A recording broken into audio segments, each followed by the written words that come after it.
శ్రీకాకుళం జిల్లా ఆముదాల వలస మున్సిపాలిటీ పరిధిలోని పలు అభివృద్ధి కార్యక్రమాలకు ఆంధ్రప్రదేశ్ శాసన సభాపతి తమ్మినేని సీతారాం శంకుస్థాపన చేశారు.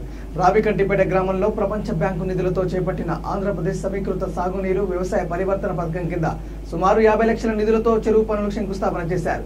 సుమారు 1,80 లక్షల రూపాయలతో నిర్మించిన వంశధార ప్రాజెక్టు కార్యాలయాన్ని భవనాన్ని ప్రారంభించారు. అదేవిధంగా సచివాలయంలో కోవిడ్ వ్యాక్సినేషన్ ప్రారంభించారు.